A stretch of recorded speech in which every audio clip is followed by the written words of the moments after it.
The lunch rush at the small-town KFC was a symphony of chaos. Fryers hissed and popped spitting oil like tiny firecrackers. Trays clattered as orders flew from the kitchen to the counter, and the warm, savory scent of crispy chicken hung thick in the air, wrapping the room in a familiar comfort. Behind the counter, 19-year-old Ethan Wells adjusted his red uniform cap, pulling it low over his brow. 6 months into the job, he had mastered the rhythm. Smile, take the order, keep the line moving. Every dollar he earned was tucked away for community college, a dream he held close but never spoke of aloud. The chatter of customers filled the space, a mix of locals grabbing a quick bite and truckers passing through. It was just another day, until the glass doors swung open with a jingle and the room fell into a stunned hush. A tall man in a crisp suit stepped inside, flanked by a trio of stern-faced men in dark glasses and earpieces. Whispers rippled through the crowd. "Is that? No way here!" Phones were already out, cameras poised. It was unmistakable. John Neely Kennedy, the U.S. Senator from Louisiana, had just walked into their humble KFC. The air shifted, charged with a mix of awe and disbelief. Ethan's manager, Dana, nearly fumbled a tray of biscuits, her eyes wide as saucers. She leaned toward Ethan, her voice a frantic whisper. "Ethan, you're on register." Smile. "This is huge." Ethan's hands hovered over the register keys, his fingers steady but his pulse quickening. Kennedy approached the counter, his presence commanding yet approachable, a faint smile playing on his lips. He gave a nod, the kind you'd expect from a regular ordering a bucket meal. "I'll take a 2-piece meal, extra crispy mashed potatoes with gravy, and a Diet Coke," he said, his voice carrying that familiar southern drawl, calm and casual. The restaurant was so quiet you could hear the hum of the soda machine. Every eye was on Ethan, waiting for the transaction to unfold like any other. But something inside him locked up a knot of emotion tightening in his chest. He looked up, meeting Kennedy's gaze, his heart pounding like a drum. In a voice steady but laced with resolve, he said, "I'm sorry, sir, but I can't serve you." Gasps punctured the silence. A woman at a nearby table dropped her fork. Dana's jaw fell open, her hands frozen mid-motion. Even Kennedy's security team blinked in surprise, their hands twitching toward their earpieces. Kennedy tilted his head, one eyebrow arching slightly. "You can't serve me." His tone wasn't angry, more curious, like he was trying to solve a puzzle. Ethan swallowed hard, feeling the weight of 100 stares boring into him. "No, sir," he said, his voice quieter now, but no less firm. "Not today, not after. What happened?" The words hung in the air, heavy and vague, yet charged with meaning. The room seemed to hold its breath. Nobody knew exactly what he meant, but the rawness in his voice told them it wasn't about politics or petty grudges. It was something deeper, something personal. Dana was at his side in an instant, her hands trembling as she forced a tight smile. "Ethan, what are you doing?" she hissed under her breath, her eyes darting to Kennedy. "Of course, sir, we'll get that order right up." But Ethan didn't budge. His gaze stayed locked on Kennedy's, unyielding. The senator leaned forward slightly, his hands resting lightly on the counter. "What happened, son?" he asked, his voice low, almost gentle, cutting through the tension like a knife. His security team shifted, scanning the room, but Kennedy's focus was on Ethan alone. Ethan's grip tightened on the edge of the counter, his knuckles paling. "It's not about who you are, sir," he said, his voice catching for a moment. "It's about someone I knew. Someone who didn't get a chance to tell their story." The murmurs in the restaurant grew soft at first, then louder like a wave building. Customers leaned forward, phones still recording but held lower now, sensing this wasn't a moment for viral drama. It was real. Kennedy's expression softened, his eyes narrowing not in anger, but in curiosity. "Go on," he said, his tone inviting, almost encouraging. Dana tried to interject again. "Senator, I'm so sorry. Let me." But Kennedy raised a hand, silencing her without breaking eye contact with Ethan. "No, I want to hear him out." Ethan took a slow, shaky breath, his mind racing back to a night that still haunted him. It was late, the living room dim, the TV glowing with one of Kennedy's speeches. His older brother, Caleb, sat on the couch, his enlistment papers spread out on the coffee table. Their mom was in the kitchen humming softly as she brewed tea. Caleb had always been the strong one, the one who stepped up after their dad, a firefighter, died saving others. Service ran in their blood. Caleb dreamed of the military not for glory, but to honor their father's legacy. But that night, something shifted. On the screen, Kennedy was speaking about service, about how not everyone was cut out for the demands of duty. It was a passing comment meant to underscore resilience, but to Caleb it landed like a blow. He had a heart condition, mild, manageable, but enough to make the military's physical exams a hurdle. He'd been training relentlessly, determined to prove himself, but those words, "not everyone's cut out for it," hit him hard. He turned off the TV, his face blank, and didn't speak for the rest of the night. The next morning, Caleb looked at Ethan over breakfast and said, "Maybe they don't want people like me." Ethan tried to brush it off, to tell him it was just a speech, just words. But Caleb stopped training. He stopped filling out his forms. Weeks later, his heart gave out unexpectedly, and he was gone. Just like that. Now standing behind the KFC counter, Ethan's voice trembled but didn't break. "It's about my brother Caleb," he said. "He was 19 like me. He worked hard, believed in this country, wanted to serve in the military. But something happened to him. Something that still hurts."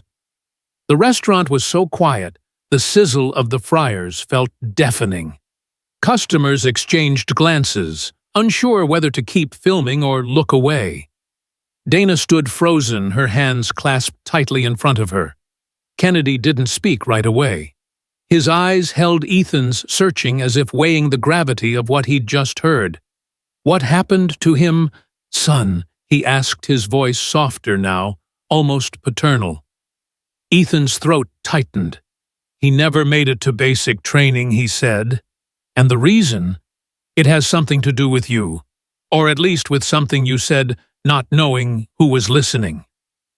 The air in the room grew colder, heavier.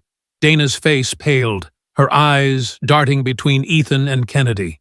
The senator's expression shifted, a flicker of realization crossing his features, though he didn't yet know the full story. "What was his name?" Kennedy asked, his voice barely above a whisper. "Caleb Wells." Ethan replied the name, feeling both heavy and sacred on his tongue. Kennedy nodded slowly, as if committing it to memory. "Son," he said, "I've given a lot of speeches, said a lot of things. Sometimes I don't think about every ear they reach. But if your brother heard something I said, and it hurt him, I need to know about it." His tone was earnest, devoid of the usual polished charm. The security team stood alert, but Kennedy's focus remained on Ethan, unwavering. Ethan crossed his arms, his voice steadying. "I know you didn't mean it, sir. But your words, they reached him. And they made him think he wasn't good enough. He died believing that." The weight of the words settled over the room. A few customers wiped their eyes discreetly. Dana looked like she might collapse, her hands gripping the counter for support. Kennedy exhaled slowly, his shoulders loosening. "I've had folks tell me my words lifted them up," he said. "But I've also heard when they've caused pain. I can't undo what's done, but I can listen now." He paused, his gaze steady. I'm sorry for your loss, son. No brother should have to carry that. Ethan blinked, caught off guard by the sincerity. He'd expected defensiveness, maybe a quick dismissal. Not this. The room felt smaller, the space between them, less like a counter and more like a bridge. "Can I sit down for a minute?" Kennedy asked, gesturing to an empty booth nearby.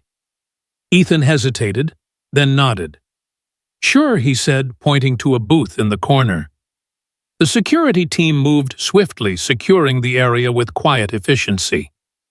Customers shuffled, some whispering, others still filming, though the mood had shifted from spectacle to something heavier. Dana's eyes followed Ethan wide with disbelief. "Ethan, you can't just—" she started, but Kennedy cut her off with a gentle wave. "It's okay," he said, his voice calm but firm. "He's earned a seat." Ethan stepped out from behind the counter, his legs feeling unsteady as he crossed the tiled floor. He slid into the booth across from Kennedy, every pair of eyes in the restaurant locked on them. The senator leaned forward, his hands folded on the table. "Tell me about Caleb," he said. "Not just what happened. Tell me who he was." Ethan's breath caught. He hadn't expected this, a U.S. senator sitting in a KFC booth asking about his brother like it mattered. He glanced at the crowd, their faces a mix of curiosity and respect, then back at Kennedy. He was the kind of guy who'd help anyone. Ethan began, his voice low but clear. Shoveled neighbors' driveways in winter, no questions asked. Loved baseball, even though he wasn't great at it. Couldn't cook worth a damn, but he'd try to make Mom laugh with his terrible pancakes. A faint smile tugged at his lips, then faded. When our dad died, Caleb stepped up, kept me in school, helped Mom with bills. He wanted to serve so bad to make Dad proud. But he had this heart condition, and your words, they made him think he didn't belong. Kennedy listened, his face unreadable but attentive. The friars hissed in the background, a reminder of the world still turning outside this moment. "I talk about service a lot," Kennedy said after a pause. "About duty, about strength. But I don't always think about the kid watching at home, the one who's already fighting his own battles." He leaned back, his eyes distant. "You're right to call me out. Words land differently than you intend sometimes." Ethan nodded, unsure what to say. The anger he'd felt moments ago was still there, but it was softening, mixing with something else, maybe hope, maybe just relief at being heard. "I just wanted you to know," he said. "There's real people out there listening. Real lives." Kennedy's gaze held his, steady and thoughtful. "I hear you," he said, "and maybe we can do something about it." He didn't elaborate, but there was a spark in his eyes, like the beginning of an idea. The restaurant was still quiet, the weight of the moment hanging over them. Ethan didn't know what would happen next, but for the first time in a long time, he felt like Caleb's story might not end in silence.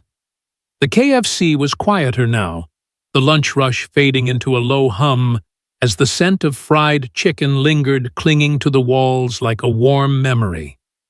The friars hissed softly, their rhythm a steady heartbeat in the background, while trays rested in neat stacks, waiting for the next wave of customers. Ethan Wells sat in the booth across from Senator John Neely Kennedy, his red uniform cap pushed back slightly, revealing a furrowed brow.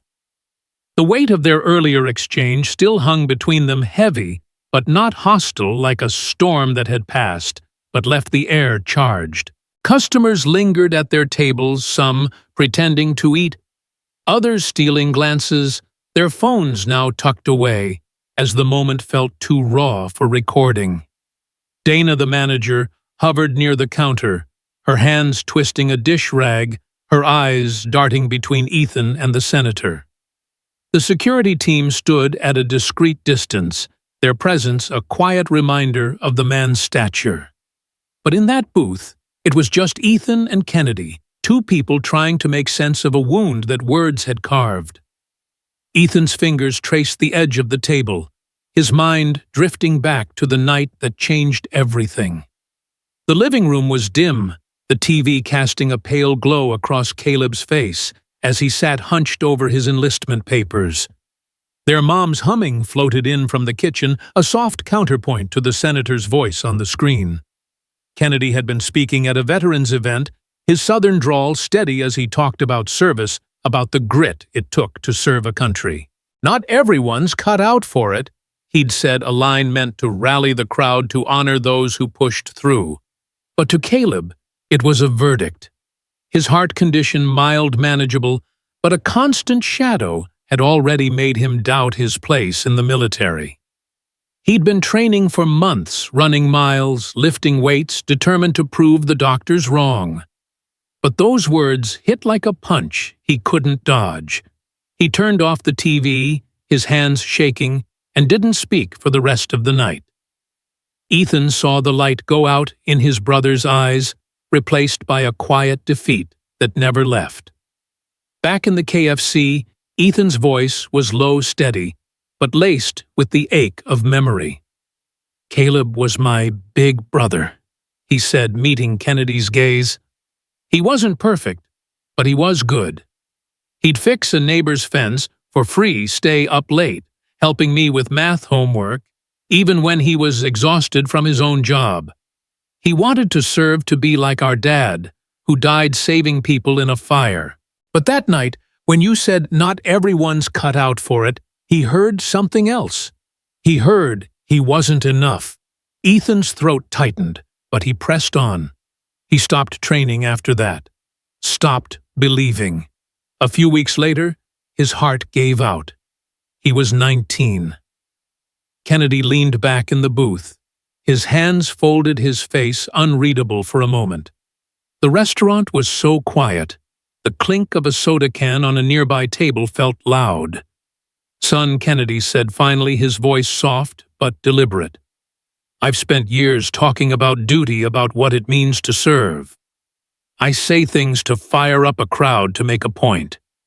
But I don't always think about the kid in his living room, fighting a battle I can't see." He paused, his eyes searching Ethan's. "I didn't know your brother, but I'm starting to wish I had." Ethan blinked, caught off guard by the senator's tone. It wasn't the polished cadence of a politician dodging blame. It was real, unguarded, like a man reckoning with the weight of his own words. "I don't think you meant to hurt him," Ethan said, his voice softer now. "But you did. And I couldn't just take your order like it was nothing. I had to tell you." Kennedy nodded, his lips pressing into a thin line.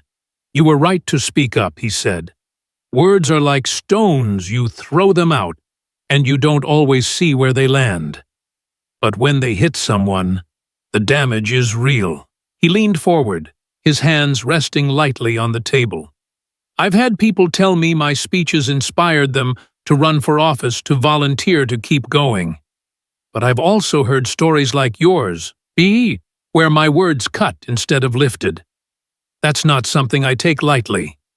The air between them felt different now, less like a confrontation and more like a conversation. Dana, still hovering nearby, looked like she wanted to intervene, but didn't know how. A customer coughed, breaking the silence, and the world seemed to creep back in. Ethan shifted in his seat, unsure where this was going. "What do we do now?" he asked, his voice barely above a whisper. "Caleb's gone. Telling you does not bring him back." Kennedy's eyes lit with a quiet determination. "Maybe not," he said, "but your brother's story doesn't have to end here. He wanted to serve right. There's more than one way to honor that." He leaned back, his mind clearly working. "I host events, sometimes community gatherings, Veterans Days, things like that. What if we did something for Caleb? Not about me, not about politics. About him, his heart, what he stood for." Ethan frowned, skeptical but intrigued. "Like what?" he asked, his hands tightening around the edge of the table. A gathering, Kennedy said, his voice steady but warm. A day to celebrate people like Caleb, who served in their own way, helping neighbors, looking out for family, living with purpose. You and your mom could share his story. Let people know who he was. He paused, glancing at the security team, who stood motionless, then back at Ethan. I'd cover the costs. We'd do it right in your town for your community. Ethan's heart thudded. He hadn't expected this, a senator offering to turn his brother's pain into something meaningful. Part of him wanted to say no, to keep Caleb's memory private, safe from the world. But another part, the part that remembered Caleb's smile when he helped someone, knew his brother would want this. I'd have to talk to my mom, Ethan said finally. This isn't just my call. Kennedy nodded, a faint smile breaking through. Fair enough, he said, but I'll make you a promise. If you and your mom agree, we'll do this with respect. No spin, no agenda. Just Caleb's story. He extended a hand across the table, not as a senator, but as a man making a pledge. Ethan hesitated, then shook at the gesture, feeling like a bridge across the pain.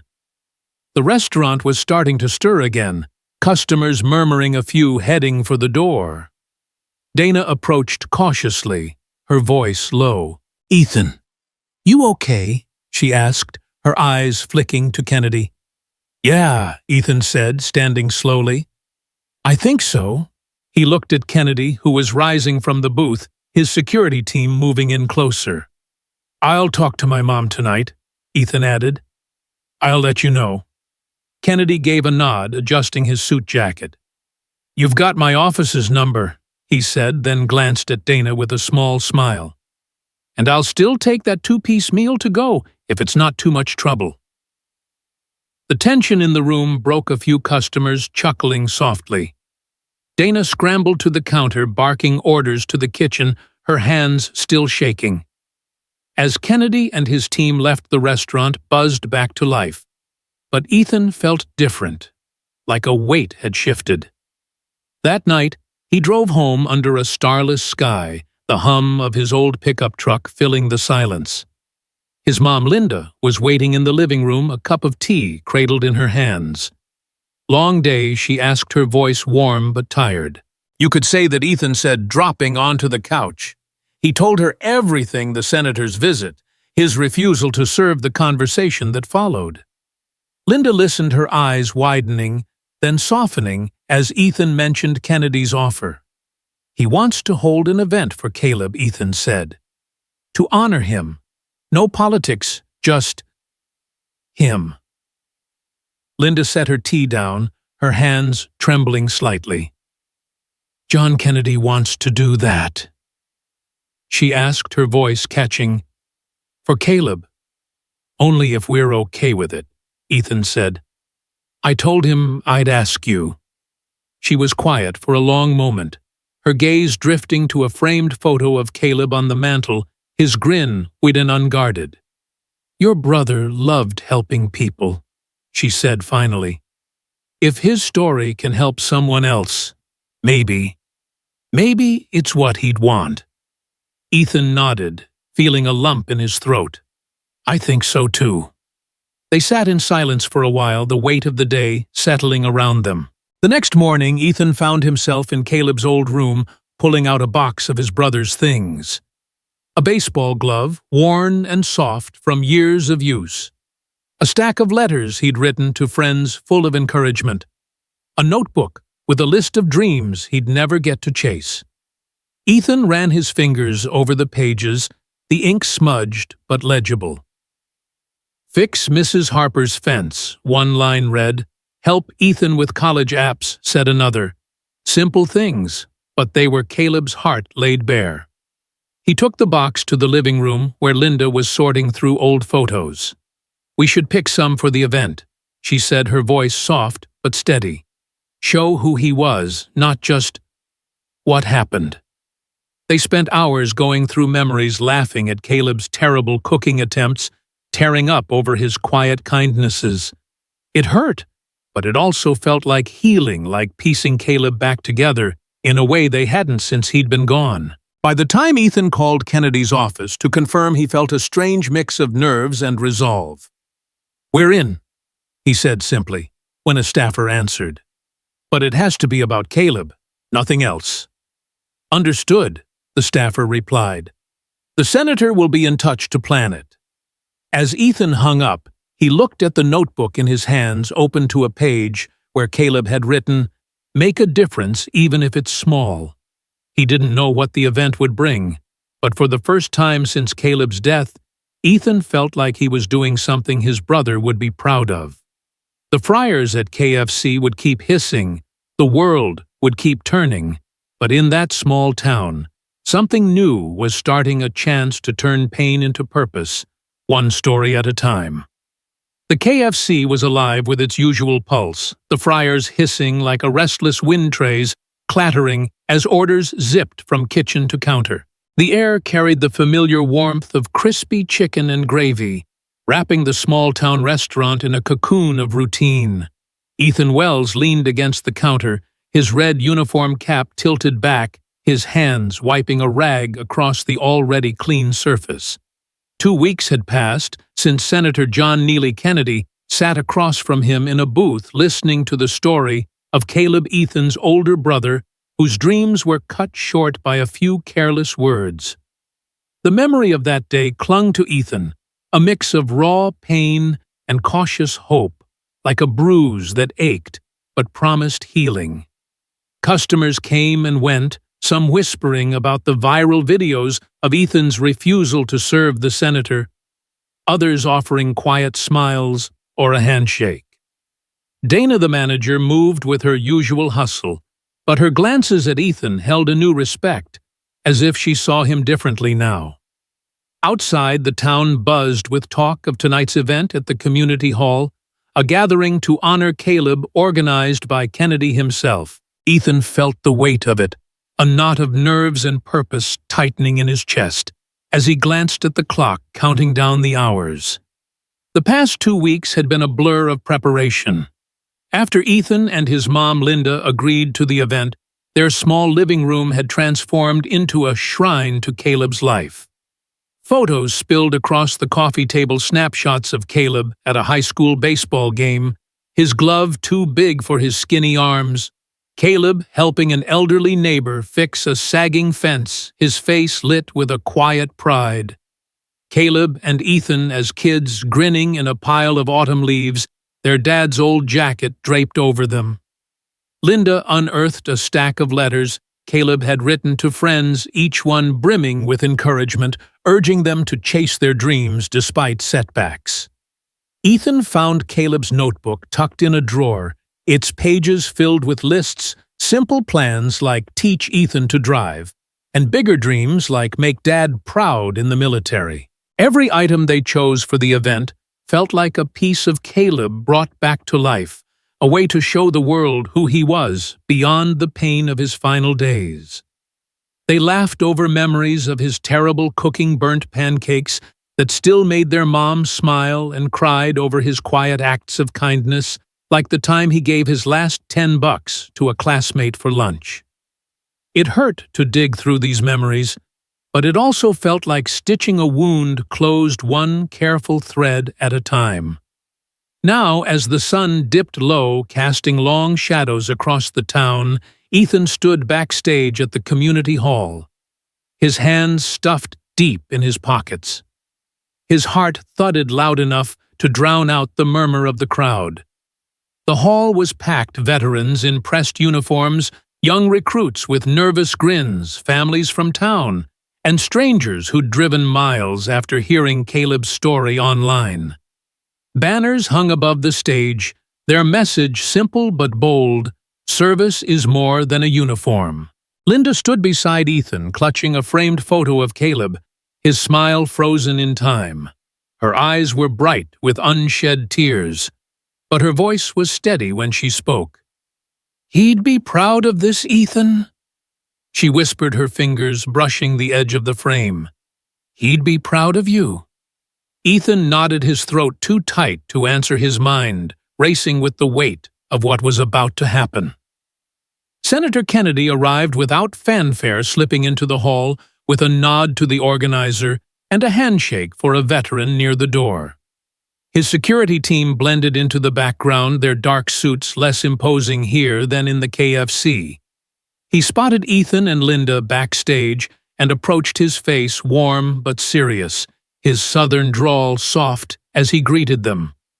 "You ready for this, son?" he asked Ethan, his eyes searching but kind. "This is your brother's night." Ethan exhaled, his hands unclenching. "I think so," he said, his voice barely steady. "Just make sure it's about Caleb, like you said. No politics." Kennedy's lips curved into a small, genuine smile. "You've got my word," he said. Then turned to Linda, his tone softening further. "Mrs. Wells, I'm honored to be here for your boy. We'll do this right." Linda managed a nod, her fingers tightening around Caleb's photo, her eyes glistening but resolute. The lights dimmed, and the crowd fell silent as Kennedy took the stage. He stood at the podium, his suit slightly rumpled from the drive, his posture relaxed but purposeful. "Good evening, folks," he began, his voice carrying through the hall with a warmth that felt more like a neighbor's than a senator's. "We're here tonight for something bigger than any one of us. We're here for a young man named Caleb Wells, who lived with a heart bigger than most. His story teaches us something important. Service isn't just about wearing a uniform. It's about how you live, how you lift others up, even when the world feels heavy." The crowd listened rapt as he gestured toward Ethan and Linda. "Tonight his family's gonna share who Caleb was. I'm just here to listen, like all of you." Ethan felt a lump rise in his throat as he and Linda stepped onto the stage. The lights were bright, the sea of faces overwhelming, but Linda's hand on his arm steadied him. She spoke first, her voice soft but clear, carrying the weight of a mother's love.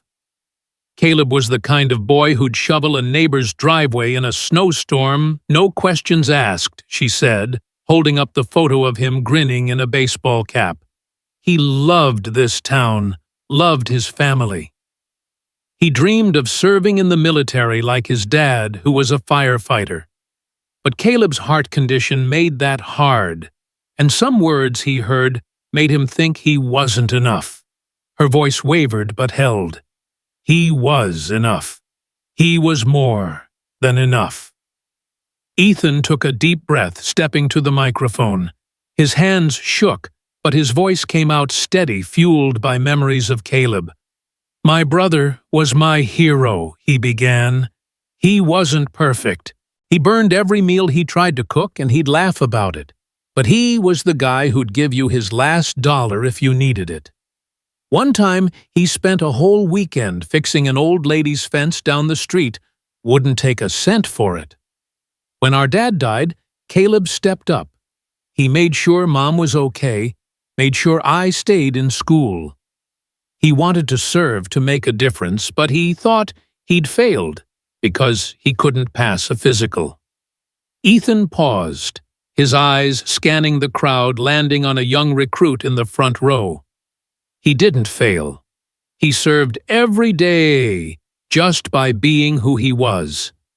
The room was silent, the kind of silence that felt sacred, broken only by a few soft sniffles.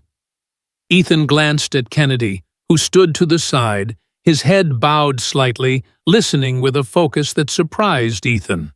Linda continued sharing stories of Caleb's quiet kindness, how he'd tutor kids after school, how he'd leave notes for Ethan with silly drawings to make him laugh. Each story painted a picture of a life lived for others, a life that mattered. The crowd leaned in, some wiping tears, others nodding as if they knew someone just like Caleb. When Ethan and Linda stepped back, Kennedy returned to the podium, his voice quieter now, almost reflective. "I've spent a lot of years talking about service," he said, his eyes sweeping the room. "But tonight, Caleb Wells has taught me something. Service isn't just about what you do in a uniform. It's about the choices you make every day, the people you help, the heart you bring to it. I said something once that hurt Caleb, and I'll carry that. But tonight, we're here to make sure his story lifts others up. He paused, then turned to Ethan and Linda, his expression soft but resolute. That's why I want to announce something. Starting today, we're creating the Caleb Wells Service Award, a scholarship for young people who serve their communities in any way they can. No uniform required, just heart. The room erupted in applause, the sound rolling over Ethan like a wave. Linda covered her mouth, tears spilling down her cheeks. Ethan stood frozen, stunned by the announcement. A scholarship for Caleb. He hadn't expected this, hadn't even imagined it. The crowd was on its feet now, veterans clapping, kids cheering, the energy in the hall electric, with something bigger than any one person. Kennedy stepped back, motioning for Ethan to join him at the podium. "Say a few words, son," he said, his voice low, encouraging. Ethan hesitated, then stepped forward, his heart racing. This means everything," he said, his voice cracking, but strong. "Caleb would have loved this. He'd want you to know that you don't have to be perfect to make a difference. You just have to try." The applause swelled again, and Ethan felt a warmth spread through him, like Caleb was there smiling. As the event wound down, people approached Ethan and Linda, sharing their own stories of loss, of service, of small acts that mattered. A veteran shook Ethan's hand, his grip firm. "Your brother sounds like he'd have been one of us," he said. A teenage girl clutching a notebook told Ethan she was inspired to start a tutoring program at her school. The hall buzzed with connection, with purpose, as if Caleb's spirit had woven itself into every conversation. Kennedy found Ethan later as the crowd thinned. "You did good up there," he said, his tone genuine. "This is just the start. That scholarship, it's gonna help a lot of kids like Caleb." Ethan nodded, still processing it all. "Thank you," he said, the words feeling small but heavy. "I didn't expect any of this." Kennedy clapped a hand on his shoulder. "Sometimes the best things come from the hardest moments," he said. "You and your mom made this happen." Caleb did. As Ethan and Linda drove home that night, the photo of Caleb rested on the seat between them. The town felt different, brighter, like it had taken a deep breath and found new air. Ethan glanced at his mom, who was smiling faintly, her eyes still wet. "He's still with us, isn't he?" she said softly. "Yeah," Ethan said, his voice thick. "He is." The next morning, Ethan woke to a flood of notifications. The event had hit the news not as a scandal, but as a story of healing. Headlines read, "Senator and KFC worker honor a life of service," and clips of Ethan's speech were shared across social media. Strangers sent messages, some thanking him, others sharing their own stories of loss and hope. At the KFC, customers didn't just order food, they asked about Caleb, about the scholarship, about how they could help. Dana, usually frazzled, was beaming. "You've put us on the map, Ethan," she said, half laughing, half serious. Ethan didn't feel like a hero. He felt like a brother, doing what he could to keep Caleb's light alive. As he slipped behind the counter, the fryers hissing in the background, he realized something had shifted inside him. The pain of Caleb's loss was still there, sharp and real, but it was joined by something new. A sense that his brother's story was reaching further than either of them could have dreamed. The scholarship was just the beginning, a spark that could ignite countless others. And for the first time in a long time, Ethan felt like he was part of something bigger, something Caleb would have loved. The KFC hummed with its familiar rhythm, the fryers hissing like a steady pulse, trays clinking as orders flowed from kitchen to counter.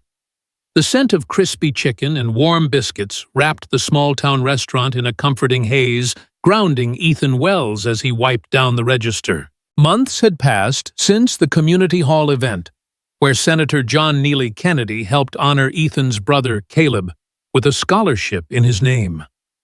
The memory of that night lingered, a quiet warmth in Ethan's chest, like a candle still burning. Customers now came not just for food, but to share stories inspired by Caleb's life.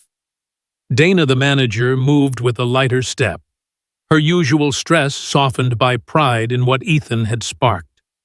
Outside, the town felt changed, as if Caleb's story had woven itself into its fabric. Ethan adjusted his red uniform cap, his mind on the scholarship's impact, feeling both the weight of loss and the lift of hope. The Caleb Wells Service Award had taken root, blooming beyond Ethan's expectations. Applications poured in from across the country, kids starting community gardens, tutoring programs, animal rescues, all carrying Caleb's name. Ethan volunteered at a local youth center, now helping teens with homework and dreams, seeing Caleb in their shy smiles and bold ideas. One evening, a boy named Marcus handed him a letter for the scholarship, his voice soft. "I didn't think I could do much," he said, "but your brother's story made me want to try." Ethan smiled, slipping the letter into his pocket. "You're already doing it," he replied. Moments like these felt like Caleb was there cheering them on. At home, Ethan and his mom, Linda, kept Caleb's memory alive. His notebook sat on Ethan's desk, open to a page that read, "Tell Ethan I'm proud of him." One night, Linda found a letter Caleb had written tucked in an old book. "If you're reading this," it said, "I'm proud of you, Ethan. You're enough." Ethan read it until the words blurred, tears falling. It was as if Caleb knew he'd need to hear it. They placed the letter by the scholarship plaque, a quiet anchor in their home. The scholarship's first ceremony was a quiet triumph. Linda presented the award to a girl who'd started a meal program for her neighborhood, her eyes shining with purpose. Ethan watched from the audience, pride mixing with the ache of Caleb's absence. Senator Kennedy sent a video message, his voice warm. "Caleb Wells taught us that service is about heart," he said. "Every one of you carries that forward." Ethan realized then that the senator had kept his promise, no politics, just Caleb's legacy.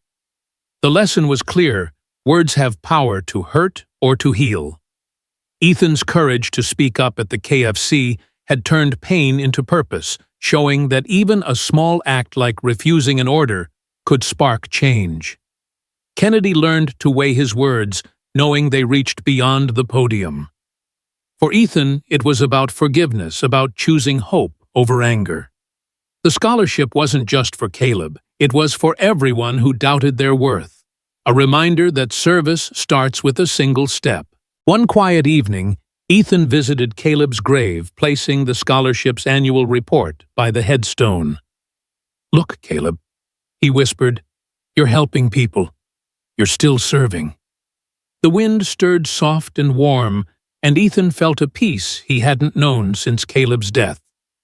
Back at the KFC, life went on, fryers hissing, trays clattering, but Ethan carried a new truth.